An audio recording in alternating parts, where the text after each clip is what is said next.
Hey everybody, welcome to Whelmed, the Young Justice Files podcast. This is the intro episode where we get to talk a little bit about who we are, which is, I'm Rich Howard. And my favorite co-host... Oh, we're continuing that bit? Okay, cool. Oh, wait, sorry. Yeah, no, okay. No. No, that's okay. You don't have to say anything. No, I get it. No, I get it. Hey, I understand my role. I've been locked away in the co-host role in the podcast world. That's right, everybody. Your favorite co-host, the Caleb G, and I am Caleb G. I am happy to be here with Rich talking about Young Justice, easily one of my favorite animated shows of all times. And that's why you're here. Also because I volunteered for it, I know how to edit, and when you said, "Hey, let's do a podcast," I was proverbially jumping up and down with both hands in the air, screaming and shouting so you'd notice me. You had a deep, deep resume. That is for sure. For sure. Deep, deep resume. Which I submitted through a rigorous vetting process. Absolutely. We don't want to tell you guys about it, but there were physical trials. I got slimed a few times. Which was pretty amazing because he was actually the only applicant. I have such artistic integrity. I made myself go through that obstacle course. Tell you what, American Ninja has nothing on what Rich made me do. So it's actually, he did terrible in the obstacle course, but he did it all in a Superboy t-shirt, which really just sold it. All right, guys. So Young Justice, as Caleb had mentioned, is also... I would say one of, but I'd say it is my favorite animated series of all time, and that's saying something too, because there are some amazing shows out there. Young Justice first came out in the same year that Korra, the sequel to Avatar: The Last Airbender, came out. It's the same year that it came out. It was like a golden age for me. First season of Korra is amazing, super tight writing in just 12 episodes. It was incredible. Having said that, Young Justice, and you'll find out why, and you probably know why, maybe, if you're listening to this podcast. It was an incredible show across the board, and not just animation and a nod to DC and some of my favorite DC Comics characters, but as you'll hear us talking about, from a writing, storytelling, character development, ensemble cast standpoint, we can learn so much from this particular animated series when you are writing novels, writing comics, writing series, or running role-playing games. For those of you who don't know already, Caleb is also the host of the fantastic... I'm going to say host. I'm not even going to call you a co-host. Whoa. You're whoa. You might get some angry letters there, sir.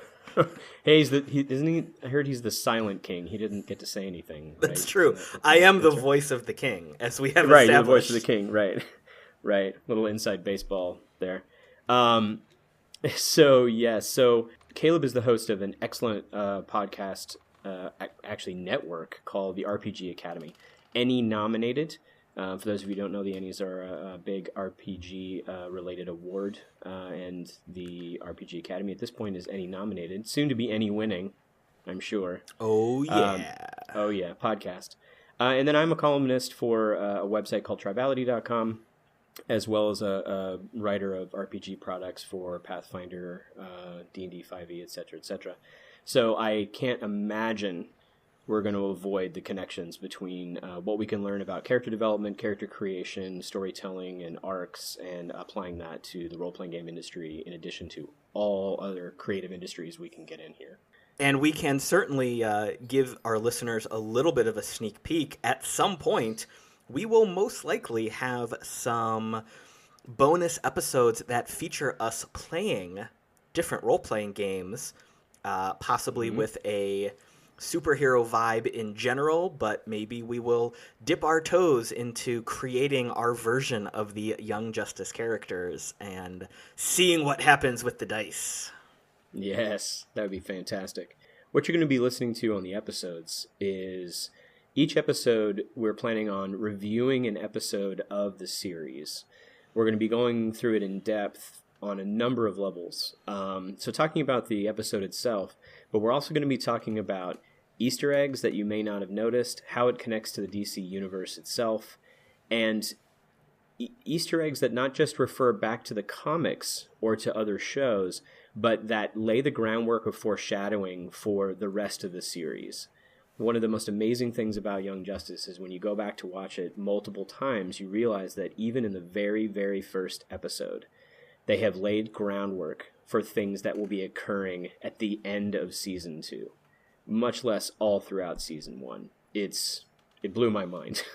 And is a great way. It's a great way to show that the writers knew what they were doing from the very beginning, and they had planned a tight show. This was not something they just threw spaghetti on the wall to see what would happen for the first few episodes, and then kind of go from there, which happens with a lot of TV shows in general.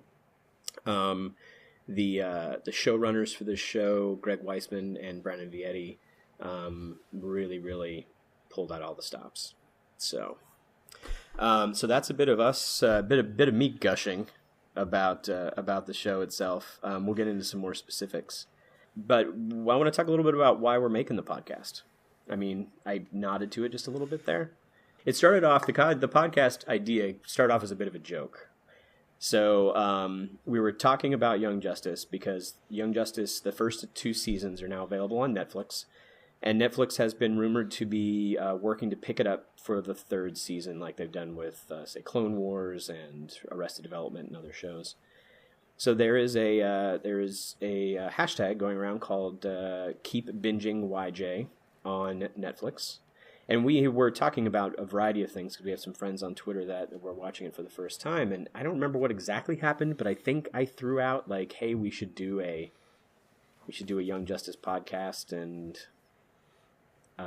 the response was overwhelming from the people who were watching our conversation. Well, I think this all starts with Darcy Ross. Oh, yeah, possibly. Yeah, Darcy Ross is fantastic in general. She's a writer for, I think isn't she a writer for Gnome Stew now? I think. She also does stuff with Contessa, which is an organization that supports RPGs in general, but focuses a lot on women in RPGs. She also happens to be an evolutionary biologist. She's brilliant. She does a lot of work in the role-playing side of the world with Numenera, the Cypher system game. Yep. If you are in these hobby circles, you have heard her on shows like One Shot quite a few times. And she's just all around a wonderful human being. So yes. She got into Young Justice, and I think you made her watch that show, Rich. I think I may have browbeat her into watching an episode, yes. And then she got hooked, and she started tweeting her reactions with the Darcy Watches Things tag. Right.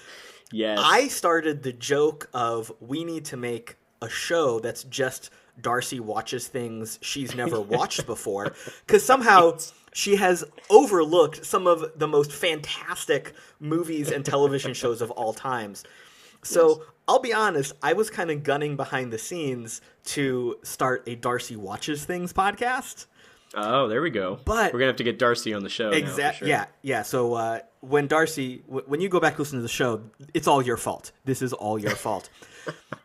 So then she kept watching the show. She was loving it. And then we always had 20 long Twitter conversations in a chain about different episodes. And it was you, it was me, it was Darcy, it was all these other wonderful people tagging in and out. And then someone brought up hey, Rich, you should talk about this more because you obviously love the show. You have a passion for the lore, for the quality, for really analyzing what makes a show so good. It's beyond just being simply entertaining. There are so many levels to what makes Young Justice so amazing. Yeah. And so then you kind of threw out that, hey, Twitter, what if I did this? And then I leapt on it and claimed this place for my own. I think I immediately sent you a direct message along the lines of, oh my God, please let me help you with this. Please, please. Please, please, please. Yeah, and the idea when it came up, too, I was inspired by another fantastic podcast called Never Tell Me the Pods, hosted by a guy named Pranks Paul. And Never Tell Me the Pods is a podcast about Star Wars, but like any good, full-on, hardcore geek conversation, it may start in a place of oh, we're going to talk about the Sith and Jedi codes.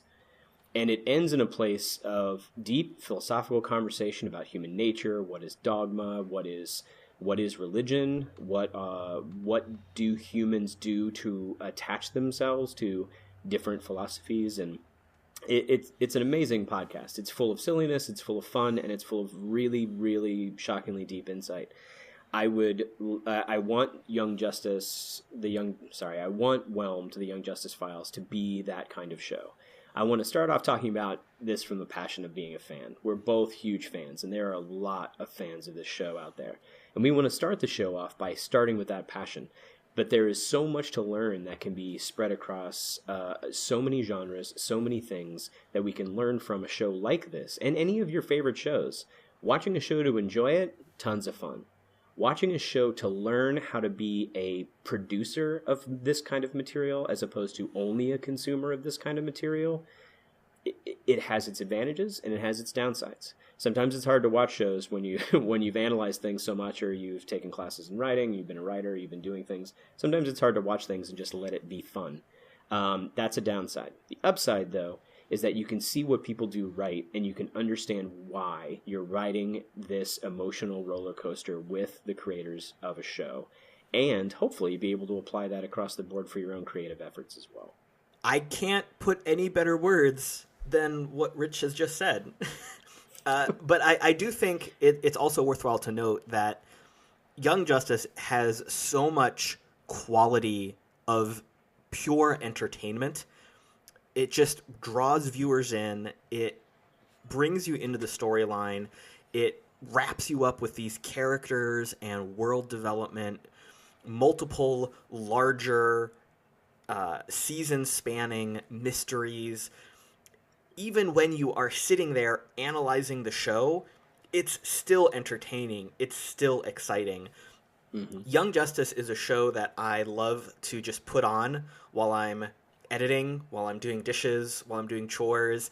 I'll just run it in the background because it's always fun to listen to. It's always good to hear. And then when I still want to sit down and analyze it and break it down and look for all those little Easter eggs and details, there's just so much to love in Young Justice. And I think that goes to show how much the creators got behind this concept. This was not just a, hey, we're making a TV show, who wants to bid for these roles? The people that got behind the show and created it, from the writers to the voice actors to the artists to the showrunners, they love this concept. They love the work. They love the story. And every episode is just dripping with that passion. And Absolutely. And that's why it's so easy to watch the first 2 episodes and just fall in love with the entire series instantly. Yep. So for the few people listening to this, or hopefully maybe in the future listening to this first intro episode, I want to talk a little bit about what Young Justice is, where it came from. And then we can talk maybe a little bit more about DC Comics in general. So Young Justice itself, there is a comic title. There's a comic series called Young Justice that's on the shelves from DC Comics. There are 2 different versions. There's the Young Justice comic that is kind of part of the regular continuum, and then there are series of Young Justice comics that are based on the TV show itself that are folded beautifully in between episodes of the series. We'll talk about those a lot more later. But the core focus of Young Justice itself is, the seed of characters and even some storylines that became Young Justice was really born out of the Teen Titans. And the Teen Titans were a team created in the 60s, which was aimed at younger audiences. It was a group of all the sidekicks for all of the major characters in the DC universe. So the sidekicks consisted of, at the time, Robin, the Dick Grayson Robin, of course, who is the most famous sidekick of the group. Donna Troy, who is Wonder Girl, who at the time was the kind of sidekick. I guess you could call her a sidekick. She just kind of fits in a different kind of category to me for Wonder Woman. Speedy, who is the Archer sidekick / ward of Green Arrow. Aqualad, obviously Aquaman's sidekick, and Kid Flash, Wally West, who was the Flash's sidekick and nephew. That was the original team, and the original team itself was pretty much what it sounds like. They were just a group of sidekicks, and they were going on adventures. It was aimed at kind of younger-ish audiences, even though at the time in the 60s, younger audiences were reading across all the comics itself. But it was in around the 80s. I need to actually look up the exact date. Starting in the 80s, there was a reboot of the Teen Titans series by a new creative team, George Perez and Marv Wolfman. And they took Titans to a different place. So they rebooted the team a bit. They changed the group. It started to include Starfire, who people probably know from the Teen Titans animated series. Also Cyborg, Beast Boy, who was called Changeling at the time. So they and Raven, who became a quick fan favorite as well. But what they did in Teen Titans that they didn't do in a lot of other comics was, I think, an inadvertent side effect of putting these sidekicks together. If you wanted to know what was happening in Bruce Wayne's life or Clark Kent's life, you could go to their comic to find out what was going on in their life. If you read Justice League, you typically read Justice League to watch all these characters get together and fight space aliens, right? So they were taking on some gigantic threat, but they didn't really get into their personal lives. What happened is Teen Titans and eventually the Titans, these characters didn't have their own comics. So the comic became as much about, say, fighting supervillains like Brother Blood or Deathstroke as it was about them becoming a family, them growing up together, them being friends and being partners, in some cases growing up to become lovers, to have relationships in and within and outside of the team. And I mean, all kinds of relationships, friendships, romantic relationships, whatever it happened to be. You couldn't get that. You didn't get that in Justice League. And that's one of the things that made Titans, not only was it aimed at an age group that I happened to have been in the 80s, it also it felt deeper and more personal in a way that I had not seen in other comics at that point. And it's one of the reasons why I'm unfortunately not a big fan of the Teen Titans original kind of younger age group aimed series. I have a lot of friends who love it. That series had some great episodes in it for sure, but it was not the Titans I wanted. The Titans wasn't just about the characters and just about their superpowers. The Titans was about their interpersonal relationships and what made this comic real to me. When I heard that Young Justice was coming out as a TV show, I had seen some kind of random ad, I think at Comic-Con.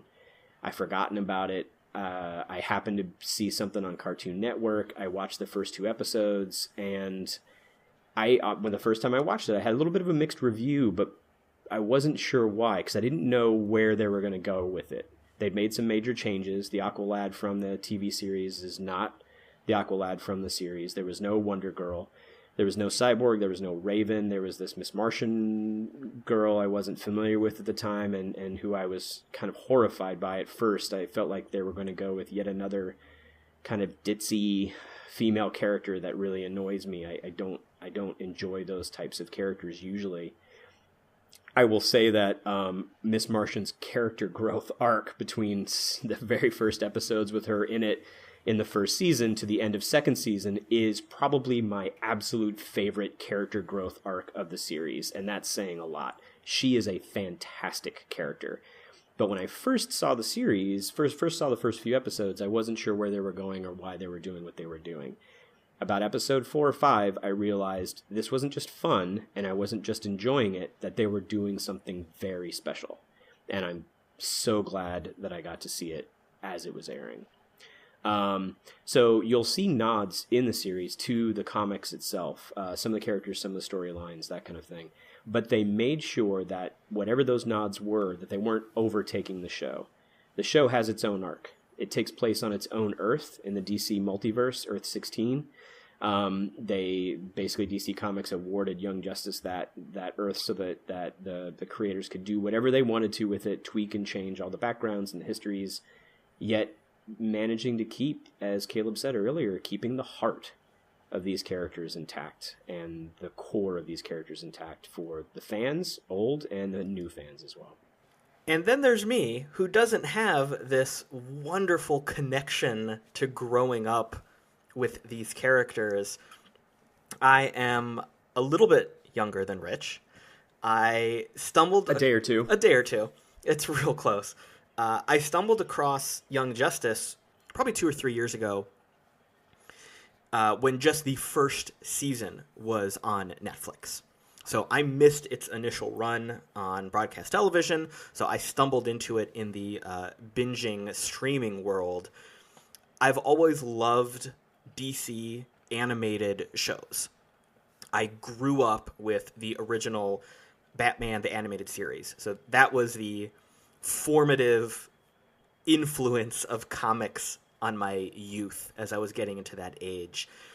And as much as I enjoy things in Marvel, as much as I enjoy live action, I've always been drawn to animated movies and television shows just because it's fun, it's entertaining, it's a nice break from reality. And DC animated movies and shows have always been my favorite. They've always been the things I watched the most and watched over and over and over. So when Young Justice was discovered completely on accident, watched the first episode, instantly fell in love with it. I think I binged the entire first season in a day, maybe 2 days, which was a mistake. You're so lucky. You're so lucky. Well, I guess it's a mistake, too. You're so lucky, though. We can talk a little bit later about the release schedule. It was a freaking nightmare. I'm sure it was. It was terrible. It was Firefly-esque. It was horrid. Yeah. So I knocked the whole thing out, and I actually remember talking about it probably on Twitter with another friend from the gaming world, Paul, who goes by Cowboy Centaur online.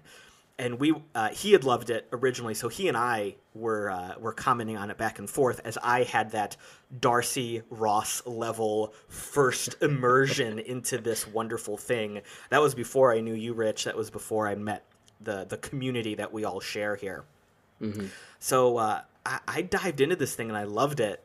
And then a couple years later, suddenly season 2 popped up as a new release. And I probably called off work to watch it. I don't remember, but I think, again... You can neither confirm nor deny that you took a sick day? I will not share any details, but let's just say I watched all of season 2 in one day. And, man, when I watch stuff, I tend to get very obsessed. My wife always calls me a sponge of new things that I love. And when I watch something new and I fall for it head over heels, I just lose myself in the show. I start picking up on phrases that I love and just saying them randomly. Mm-hmm. I start to just endlessly fall down the IMDb, Wikipedia fan rabbit hole of looking things up.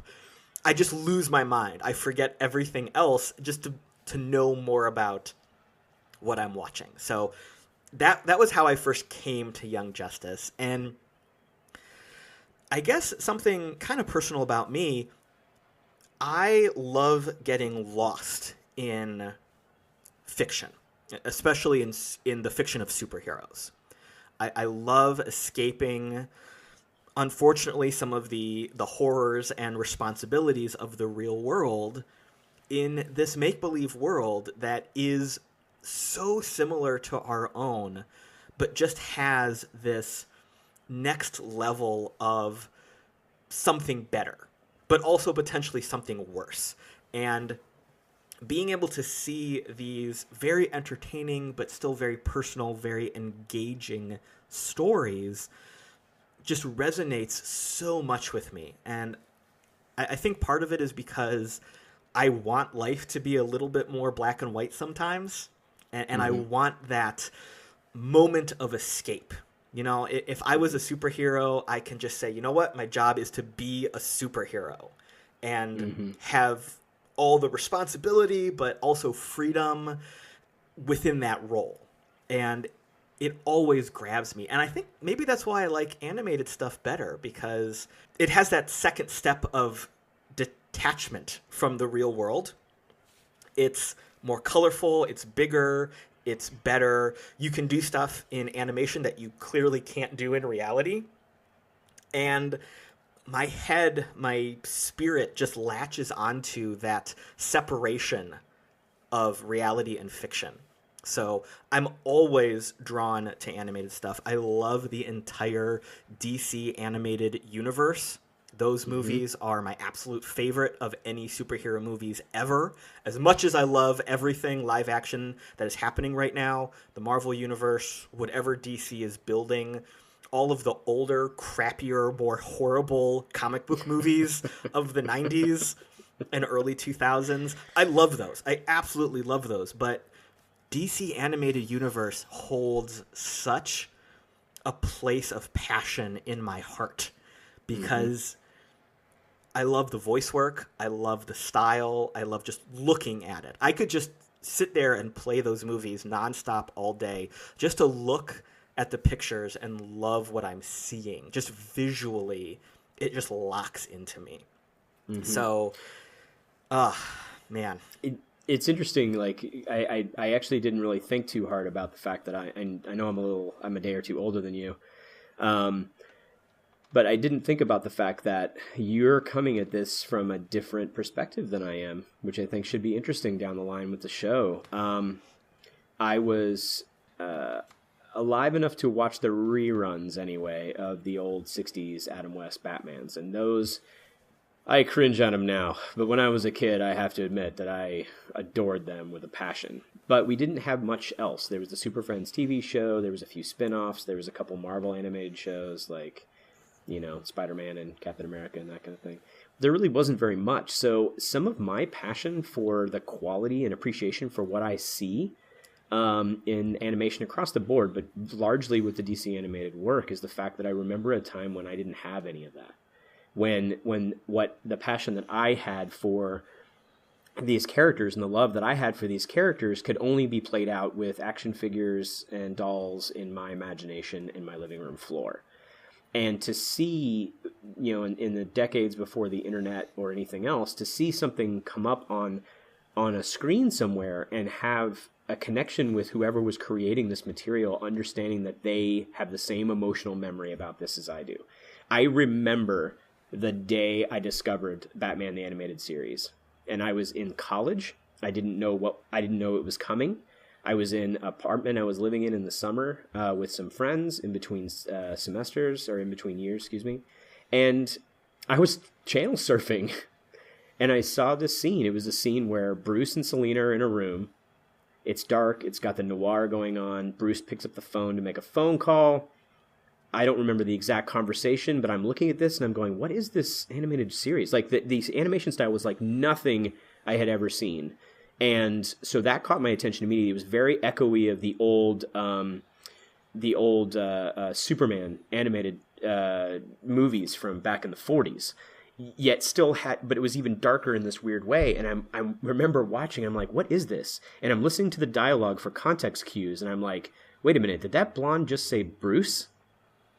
And then, did he just say Selina? And then I remember like losing my knees from under me and sitting on the couch going, am I watching a Batman animated series right now? How did I not know this was happening? And we had not had a Batman animated series for a while. And I was floored and loved every minute of it from the very beginning. And can remember a world without that, where a lot of people that I know, like Darcy, some yourself, some other people, grew up on it. I have friends who just did their homework in grade school or whatever to the animated series, and I that's why I get so passionate about shows like this. I get pulled into it. I want to see every detail. When it's done well, I want to understand how they are doing this. Where is the passion coming from? How are these writers, animators, character designers, where are they getting their inspiration from? How are they putting their passion for these characters on the screen that is connecting with me so strongly? And we're talking about Greg Weisman as a showrunner. Greg Weisman, for those of you who don't know, is a showrunner on the brilliant Disney series Gargoyles, which was another one that caught me off guard. Thought it was going to be fun. I watched it. I'm like, oh, this should be fun. And then within I can't remember what episode it was, but I remember distinctly the first few episodes when Broadway gets a hold of Eliza. I can't remember how to pronounce her name. I think it was Eliza's gun that she comes home from work from the police, and she puts her holster up on the thing, and he's just seen a Western, and he's got her gun, and it goes off accidentally, and he apologizes, and then he turns around and he can't find her, and then he just walks around a corner, and all we see is her. I'm tearing up, man. Like, all we see is her, like, feet coming out from behind the island in the kitchen. And just like that moment in Young Justice we'll talk about is in episode 5 for me. And it's the scene where Superboy is confronting Superman at the very beginning. It's the episode Schooled. And he is saying, help me. Be a mentor to me. And Superman, somebody who we always expect to do always the right thing every single time, makes a decision that is painful but absolutely understandable for the situation he's in, and takes off. This is when I realized, this is when my wife turned to me and said, this show isn't what I thought it was going to be. Because this is about real life interactions and good people making decisions that are hard, that are morally walk a line. Yet you still have that same, somehow they still manage that thing you're looking for, Caleb, which is that passion for the world to be a little more black and white, right? They manage to keep villains being villains and heroes being heroes, while the villains are making decisions that make you wonder, and the heroes making decisions that are hard.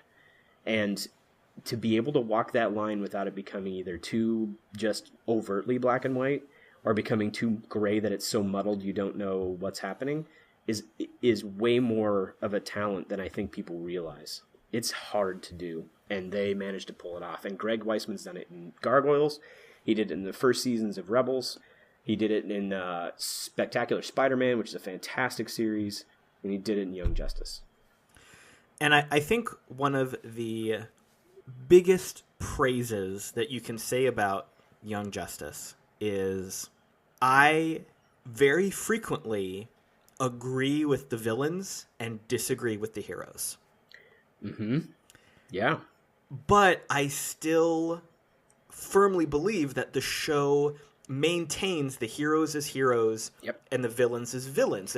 They don't blur the lines. They do not step out of their stereotype, archetype roles of who they are in this universe. But after so many episodes, and it's always Lex Luthor, it's always Lex. I'm like, wait, why is Lex the bad guy here? What? No, I would do that too. Wait a minute. Why would I do that? What's going on? Yes. And it's because, and I'm sure we will touch on this in the episodes that come up, but that is because from a writing standpoint, from a storytelling standpoint, from a role-playing game standpoint, the villains that you create for shows, the villains that you write for your novels, your comics, they need to be the heroes of their own story. They need to believe that what they're doing is the right thing to do. There are very, very rare occasions in which evil works for evil's sake. In the second Batman, Chris Nolan movie, Joker, they painted it red. The idea of painting it red is the idea that, yes, something is going to come up in a movie, and then the watchers are going to see it, and they're going to be like, I don't know about that. But then painting it red means that the director or the writer is going to make a comment on the thing you just saw to make you know that they are doing it on purpose. And in the case of the second Chris Nolan Batman movie with Joker, it was Alfred saying, some men just want to watch the world burn. We are talking about a guy who is so chaotic that he is pure evil. That never works, right? In very few occasions is it going to work. And in Young Justice, when you hear characters like Vandal Savage talk about why he's doing what he's doing, or Ra's al Ghul talk about doing what he wants to get done, watching Lex Luthor do the things that he does, you may not like what they're doing. You may not feel in your heart that it's the right thing to do. but you can understand where they came to those conclusions. That is a good villain, and there's not a single good villain in this show. There are many good villains in this show working together in a universe that is rich and interactive and makes sense. Rich, you just threw out the names of some of my all-time favorite DC characters in general, and they're all bad guys. I love Raish so much. I love Vandal Savage so much because they are not the I'm going to sit here punching Superman to figure out my problem or earn my scheme, whatever I need. Yep. These are the guys that are behind the desk, manipulating everyone, outthinking everyone. Mm-hmm. And I also love the fact that you brought up the line that villains are the heroes of their own story. I heard John Barrowman say that in an interview a while back about his role on Arrow, the live-action Arrow on the CW, and those words have struck a chord in my soul when it comes to writing, when it comes to creating, when it comes to simply understanding what makes heroes and villains act and think the way they do. And Young Justice just shines a spotlight on that concept and that principle. So, man, sometimes I'm just shocked at how much I like something that is just a dumb cartoon. I get it. I totally get it, man. And here's the thing. Like, my wife is not a super geek by any means. She's watched some shows with me. She goes to the Marvel movies with me. She's very indulgent. She plays games with me, which is fun. She's not a big role player or anything else. But she's also very clear on what she likes and why she likes it and what she doesn't like. And that, for me as a creator, helps me a lot. When I was writing my first novel, she'd be very clear to me, painfully so sometimes, when a chapter worked or when a scene didn't work. And when she was so caught up in the second season of Young Justice that she had to take a break because of the fact that there's so much that she was so invested in certain key characters that have to walk back and forth across a very sketchy line in the second season, that she was like, I can't, my anxiety's so high in a good way, but I've got to take a break. Cause she was, no commercials, no waiting a week for the next episode. We were binging. So when I see something like that from someone who's never read DC Comics, does not understand, these characters and the history, and can plug into a show like that, that means the show has done its job within its internal consistency. And when I talk to people and say, look, I am unabashedly a geek. It's taken me many decades to be able to do that. I can now explain why. Probably the pressure of being, picked on and bullied as a kid for being a D&D player in the South and a comic fan, and particularly one whose their favorite superhero is Robin. Nobody liked Robin back then. It drove me to be able to, it forced me to learn how to explain exactly why, right? And in doing so, made me a better writer and a better understander, hopefully, of story and how it's presented. And now that I have some, a few years behind me, when I say I like something, like a stupid cartoon, right? I can explain exactly why. And if I like a stupid cartoon that I know is stupid, that I just love it because I love it and there's no good reason for it, I just love it for me, that's okay too. And I can explain that and say, look, oh no, this is terrible. This is terrible gigantor plot holes, and this character is completely ridiculous, but it doesn't matter. I'm just like it because I like it. Young Justice isn't like that. Young Justice is, I like it because I like it. I like it because it echoes back to my childhood. But it goes to a next level, to the point where I want to start a podcast to talk about individual episodes and how everyone can learn about storytelling from this particular show. This show takes storytelling to a new level for me. And I'm not ashamed to get on the air and talk about it. anymore. Wow. So, I think we could very easily just sit here talking and continuing this conversation all day. Yeah. Yes. But as the podcast professional that I am, I feel like we probably need to leave something for the future listeners. We need to get them excited about what's coming next. So this is episode 0. This is the introduction to the show, to Rich, to myself. You guys know who we are. You can tell just by listening how much Rich and I love this. And I think it's safe to say everything that is going to come next is going to be very exciting. Rich and I are going to get very, very invested in what we talk about. We're going to have different levels of passion where we are coming from. Maybe I will share a little bit more of that child excitement and fascination because of the pretty moving pictures.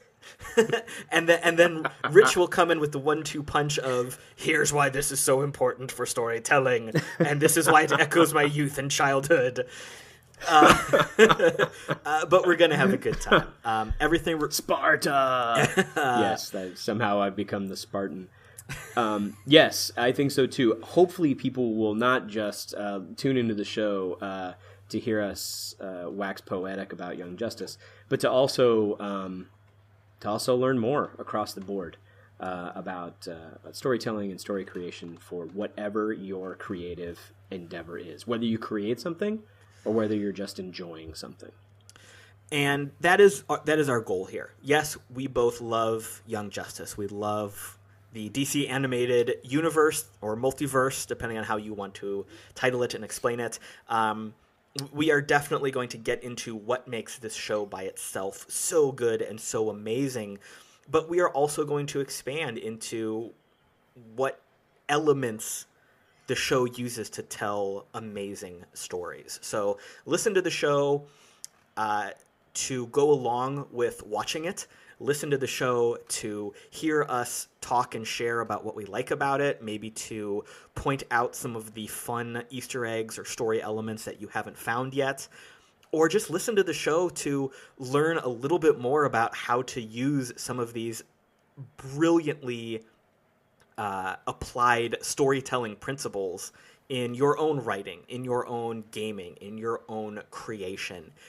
However you approach these podcasts, there is a lot to listen to, a lot to learn, a lot to enjoy, and I, for one, am very much looking forward to recording all of these and enjoying this adventure that Rich and I are going to head out on. So this is Rich. And this is Caleb. Thanks for joining us on episode 0 of Whelmed, the Young Justice Files. And we will see you soon on episode 1, Independence Day. We can start this trip together.